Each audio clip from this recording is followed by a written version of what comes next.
Hi, welcome to Long Distance Review. This episode I'm looking at the new album from Northern Irish band Therapy.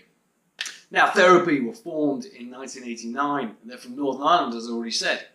This will be their 15th studio album. The album itself is called Cleave. A little bit of bias here. Therapy are one of my favourite bands. I'm going to try and put my bias aside a little bit, but yeah, I do love Therapy and I've loved them throughout their whole career. They were huge on me as I was growing up in the mid-90s and I just don't think they really put many feet wrong. I'll have a little look through the history of Therapy and then I'll come on to the new album Cleave and we'll talk about that. Therapy, as I said, were formed in 1989. They released their first, let's say, mini album in 1991 entitled Baby Teeth. They followed it up in 1992 with the other mini album called Pleasure Death. And then they followed that up with their first real full-length album entitled Nurse, and that was done in 1992 as well. Then Troublegum came along, their huge critical acclaim, huge commercial peak, let's say, in 1994. This was followed up in 1995 with Infernal Love. Semi-Detached came out in 1998, followed up by Suicide Pact You First in 1999. That was done by Shameless then in 2001, High Anxiety in 2003, Never Apologise, Never Explain in 2004, and then One Cure Fits All in 2006, Crooked Timber in 2009, A Brief Crack of Light in 2012, and Disquiet in 2015. Very long list. And here we are, 2018, and the release is Cleave. If we look at the sound of Therapy, they're a hard band to label. They've been labelled everything from punk to rock to metal. They're kind of an alt-rock, alternative punk, noise rock band, depending on what era you catch them in. No two albums really sound the same. They've all got this distinctive Therapy sound to it, let's say. But if we look at the early days, the two mini EPs that came out first of all, they were much more noise rock orientated, had a sort of drum and bass style drumming on it, film samples put into it. A lot rawer, as many early albums are in people's careers. Their first studio album, Nurse, was a much more industrial style album, an industrial sound, let's say. Real poor production on that album, though, I always felt. Even though I've got the remaster, which does sound a lot better. Yeah, I think the production was let down on that. Some great songs on there, though. Troublegum was where they really hit their trademark Therapy sound, let's say. Alt-rock, big melodies, big hooks, big choruses, the sort of twisted, dark lyrics over big melodies and big choruses. And that was when they hit their commercial peak, let's say. The huge, big singles off that album. Songs like Nowhere and Die Laughing, Scream Major. They were on top of the pops. They were everywhere. Front covers of magazines. They toured America. And they were massive at this point in time. And I guess this was the Brit rock era. There was bands around at this point in time like the Wild Hearts, Skunk and Nancy, Feeder, Terrorvision, Three Colours Red. All these bands coming out of Britain that were massive around this time. And Therapy were at the forefront of that, and I think it was just the zeitgeist at the time. So they were huge, and although a lot of people feel like they're always trying to recapture the glory days they never will recapture the glory days of Troublegum. I feel they've done bigger and better things since, but that is the album that they're obviously most well known for. Infernal Love, the follow-up, was an album that confused people at the time.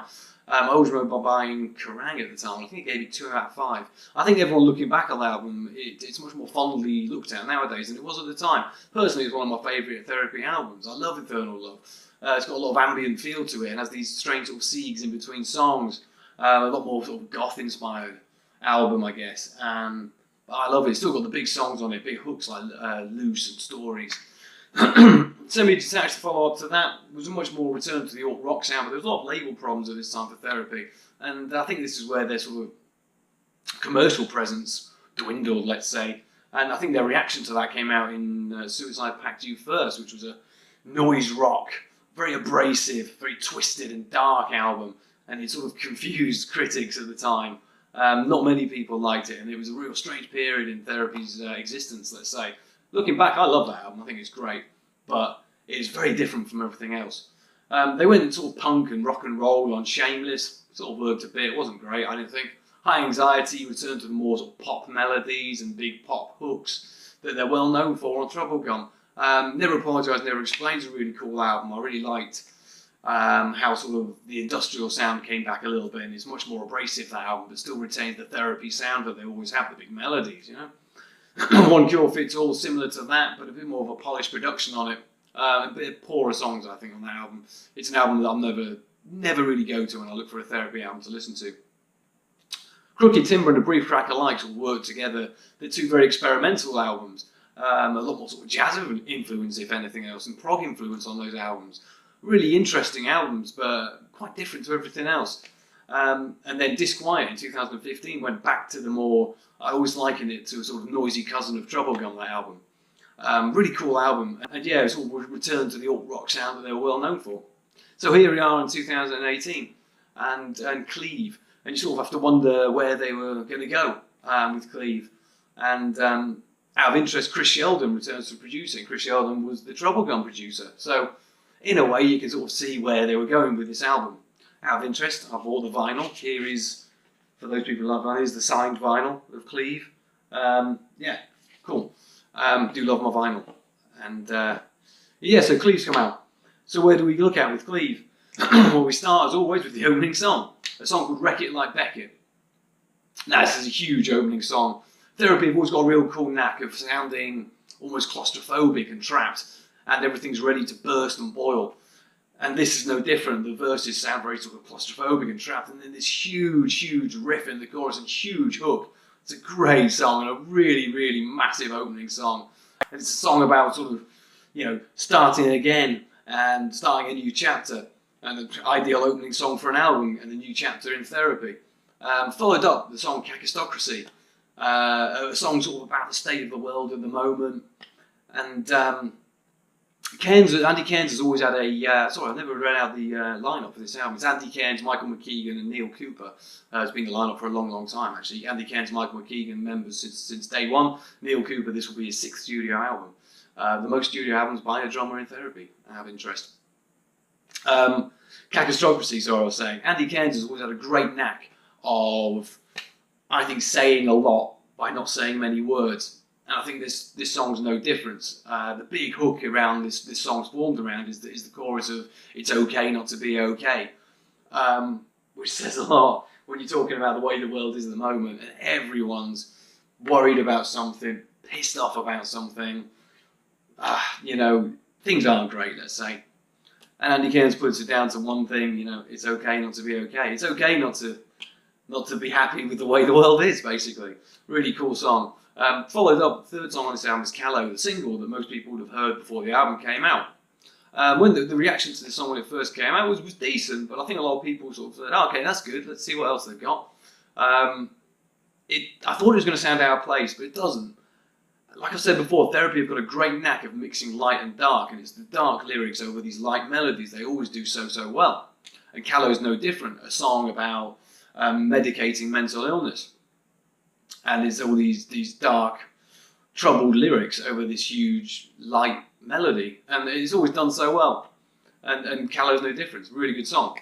I always thought Disquiet, looking back, that the album before, the Disquiet sort of focused more on guitars and vocals than previous albums.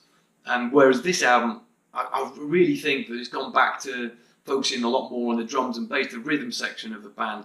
I think it harks back to the earlier days of Therapy, and it reminds me more of like albums like Nurse and the EPs, the first 2 EPs, which is great to have that sound back, and none more so than on the song Expelled. If you listen to the start of Expelled, that bass line and those drums throughout that song, fantastic, and what a great song.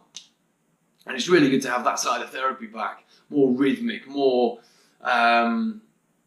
sort of the drum and bass feel that sort of every now and again you can pick up on in Therapy.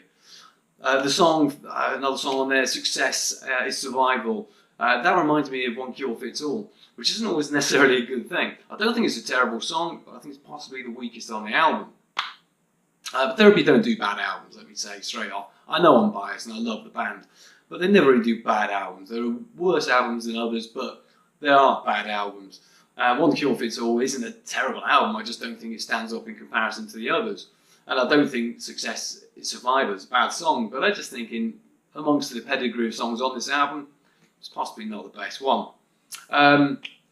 Crutch, the song Crutch, which I think is going to be the next single, has certainly got a touch of the Die Laughing About It, the song off Troublegum. If you listen to that and then Crutch, there's a certain similar feel to it, definitely. What I like about this album as well, it's in and out quick. There's 10 songs on the album, it's 33 minutes long, and it's great. It's a sort of slap to the face and it's gone again. And what Therapy do so well is these big hooks and big melodies, and by the second or third listen on this album, you know them, you're singing along to the choruses, you're singing along to the rhythms, and that's what's good about it. I Stand Alone, the song I Stand Alone, reminds me of Idiot Cousin off Disquiet. It's got the same sort of hulking metal riff, but with really old style Therapy drumming and bass over it. Really cool song.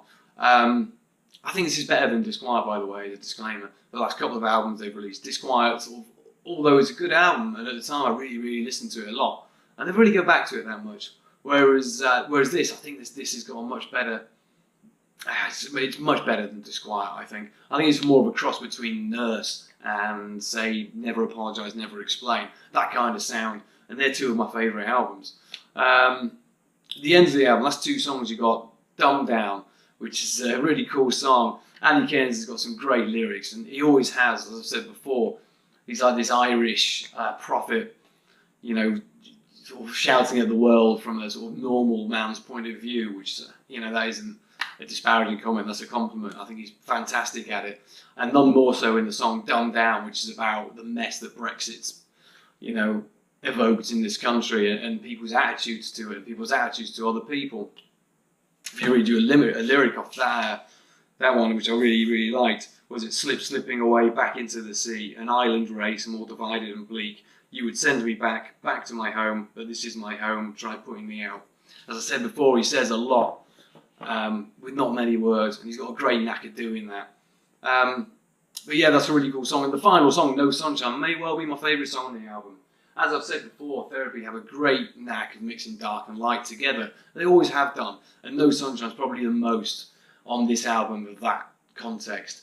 It's a song about depression, but from the point of view of the person who suffers from depression, but it's these dark lyrics over these huge soaring melodies. I think it's brilliant. It's a great finale to the album.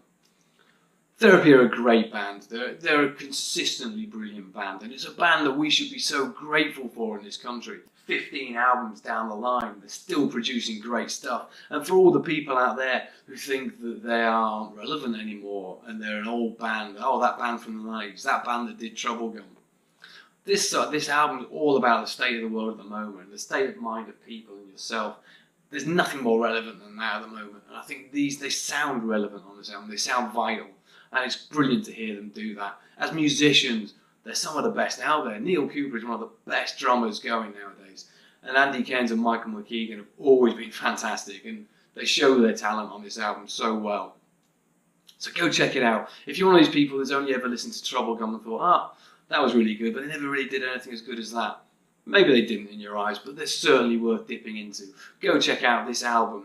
Have a look on YouTube at the song Callow and the song Wreck It Like Beckett. They're out from this album. And yeah, leave a comment. Let me know what you think. Anyway, that's it from me. Thanks for watching. And yeah, cheers.